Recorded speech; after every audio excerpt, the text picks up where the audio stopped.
This will probably go down in history as one of the weirdest things Nintendo's ever done. But before I get into Bowser's Fury, I'd like to talk about the main game here, Mario 3D World.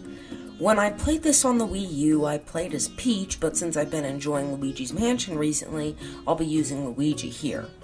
The ability to skip cutscenes is great for those who've played the game before, such as myself, and the new 1080p 60fps gameplay is fantastic. I still love each character's attributes, the power-ups, the level design, and music like I always have, and this port gives me a way to experience it all again, whenever or wherever I feel like almost dying. The last added thing is the snapshot, and, what do you want me to say? It's cool, I guess. Now, on to Bowser's Fury. Bowser's Fury's biggest challenge for me was to properly put 3D world mechanics into an open world setting, and because of the great design, it does in fact do so. The roll off of a jump, the dash, the cat power-up are all greatly woven into the open and seamless level design. Rather than an obstacle course with one or two solutions like 3D World, Bowser's Fury has a bunch of different mechanics housed in different islands that are all great. You can go one way if you have a power-up, and if you don't, there's another, more hidden way to go.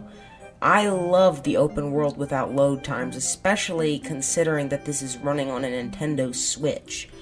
Fury Bowser is like a random encounter that constantly happens, so don't worry, I'm not spoiling anything with this footage, but I will spoil Mario's true intentions. There are these cute little kittens, right? Well, look at what this psychopath does to them.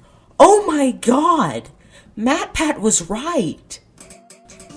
Regardless, I love how Mario can just bounce around with a colorful world of magical creativity. They even have the dash pads and stars. Yeah, see? You're finally having fun. Oh my god, again? God, what a sociopath. The story, unlike most Mario games, is more than just one little scene, and instead there's some minor dialogue to tell a very, very simple story. It took me a while to get used to Bowser Jr. being with you, but I really do like the small, large, or no help that he brings, depending on what option you choose. Not to mention, now everything's a cat. You had the occasional cat Goomba in 3D World, but here, everything is a cat. Even the frog. Whoa, wait, just a doggone second. The birds. Oh my god! There's even a new cat power-up with a statue ground pound, and this just makes me admire how every little mechanic snaps together perfectly to make for a great time.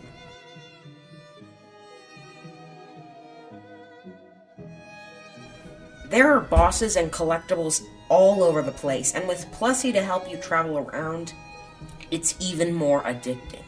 Plessy controls much better here than they did in 3D World, which is massively important. Plessy has their own missions, along with missions that force you to use other power-ups. Every collectible and mission to get and do is fine-tuned to perfection, in part helped by the style of gameplay. Unlocking each Gigabell to continue fighting Fury Bowser makes the whole scope of the game clear from the beginning, and the goals ahead of you feel very attainable as a result. The open world is packed to the brim with things that will easily kill you, so to balance things out, you are allowed to hold 5 types of power-ups in reserve at once. There are 5 cat shines in each island, which makes things feel evened out. An even and simple 100 cat shines are there to be collected. This makes the game somewhat short, but so addicting, enjoyable, and fun that it was still worth it. There are so many other mechanics here that I don't want to spoil, because you'll just have to experience this wildly creative ride for yourself. But for me, the best mechanic is in fact not from any other game, and that is Fury Bowser.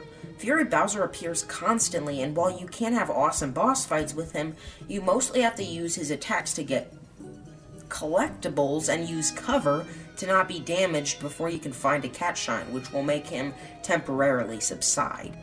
The mechanic doesn't interrupt your gameplay at all, and rather just switches things up, which is heavily appreciated. The short length may drive many away, but it gives an undeniable sense of satisfying progression. Once I beat the game, everything clicked. This game is just outstanding. I never thought a port would be a contender for my Game of the Year, especially only about 2 months into said year, but damn did this prove me wrong. 5 out of 5, no question.